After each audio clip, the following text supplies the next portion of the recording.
Hi everyone. In this video, I'd like to talk a little bit about our term paper as I promised you. If you read the syllabus and also if you go to D12 and then click on the content tab, you should be able to find a folder that I created for our paper. And you can get basically more information about how you can write it. I also put the rubric for the paper on the syllabus. So if you take a look at that, and you can basically see what I'm expecting from you.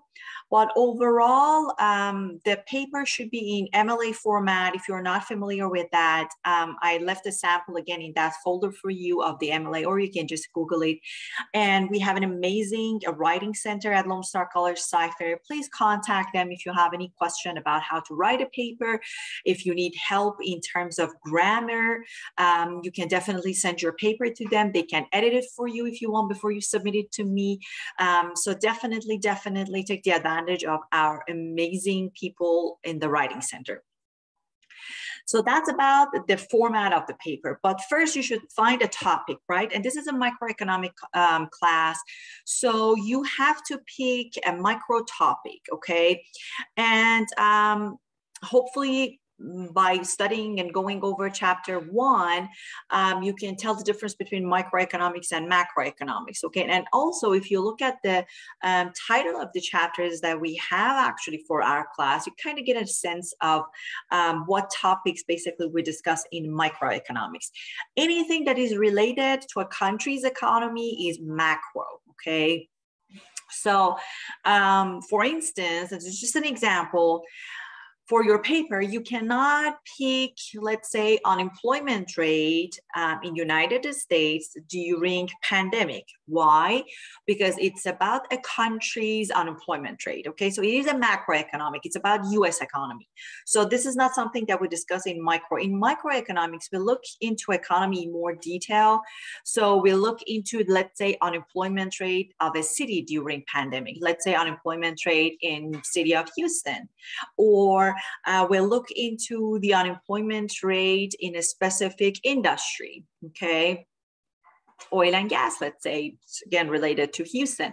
So anything that is related to firms and businesses is a microeconomic topic. If it's related to a specific industry, specific economy of a city, they are all microeconomic topics. So you can either pick a microeconomic problem that we have, let's say like the unemployment rate, okay, like what happened to unemployment rate during pandemic, why we had high unemployment rate, let's say in city of Houston, and then you can discuss it, you can provide some data, information, statistics, and then provide some sort of solution for that, okay? That's one way of writing it. Sometimes you just discuss about a specific topic, okay? And it's not necessarily a macroeconomic topic, it's not necessarily a problem, but it's a macroeconomic subject that you are interested, and you don't necessarily have to provide solution for that, okay? For instance, you want to write about perfect competition market, different aspects of perfect competition market, pros and cons of perfect competition market, okay? You can do that, but then I want you guys to provide some examples, again, some statistics to support your argument. You will see that throughout our class that we use a lot of graphs, and in economics in general, we use a little bit of math. I don't want to scare you, but we use math, we use data, we use the statistics, charts. So if possible and related to your topic, it's always a good idea to back up your discussions by providing some statistics, okay? Or some examples. It makes your argument stronger, okay? So if you don't have any idea about your topic, if you are not sure if your topic is micro and macro, I'll be happy to help you. Send me an email.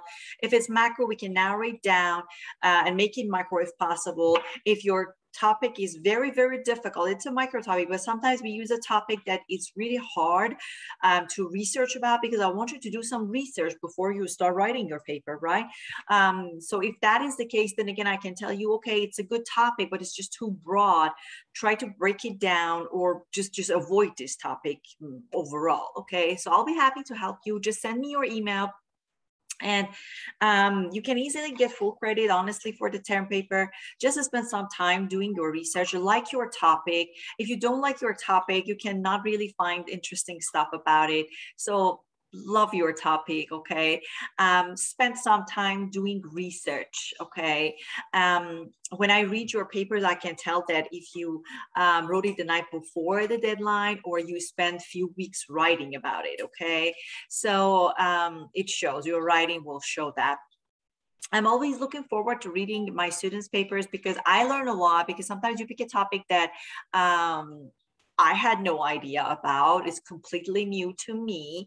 I always enjoy reading your papers, reading even your discussions, because the rest of it is just straightforward, but your creativity and your knowledge actually comes in your writing, when you write a paper, when you discuss on a discussion board with your friends. So I love that part.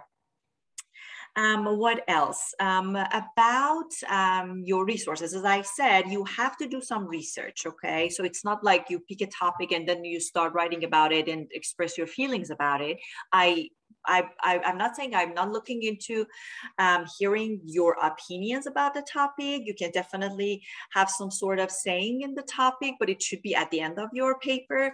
And I do not want it to dominate your paper with your opinion, because this is a scientific paper that you're writing. So you have to look into some sort of peer-reviewed papers, look into news, okay?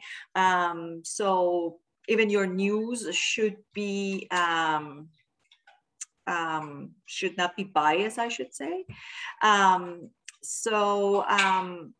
YouTube, for instance, is not a scientific source when you are writing your paper. You can learn the stuff on YouTube for sure, but do not include them in your paper. I will not accept them as your resources. And you need to have at least 5 resources when you submit your paper, okay? At least 5. Investopedia is not a scientific source, okay? So we have tons of economic journals, economic paper in our library. Take the advantage of them. You can, of course, find many of them also online. Just make sure that, as I said, they are well-known. They are scientific, I would say. You can definitely use news, but fact check your news before you put them as your resources. What else? In terms of the format, as I said, it's MLA. So you need to have your information at top with your name, class, class section, course number, my name. Then you need to have a little introduction about what you're going to write about. So you can talk about your research question, what you're looking for to discuss and find in your paper. And then you have your discussion. That's the biggest part of your paper, where you are arguing and bringing facts and stuff to argue your topic and provide some answers to the question that you raise in the introduction. And then at the end, you have your conclusion, and then you have your citation at the end. There is a limit in terms of the word count. Your paper should not be less than 800 words without citation. If you go beyond 1200 word, it's okay. I know that I put that limit, but if it's more than that, it's absolutely okay. Just try not and make sure that your paper is not less than 800 words, otherwise you're going to lose points. Do not convert your paper to PDF. I always write it on the syllabus. I tell them in my videos, I even tell my in-person students, do not convert it, because I want it to be in the Word file. Okay, so submit it as a Word file. Do not convert it to PDF. Otherwise, you're going to lose 10 points. Okay, and you can easily get the full credit, as I mentioned. Just do your research, pick a topic that you can write about. Okay, it's very, very important that you pick a topic that you can find stuff about it and just like it. Okay, just look at it as something that helps you to understand microeconomics. Okay, something that you can learn about. That's pretty much it for the paper. The deadline for our paper, I believe, is let me find it, December 3rd.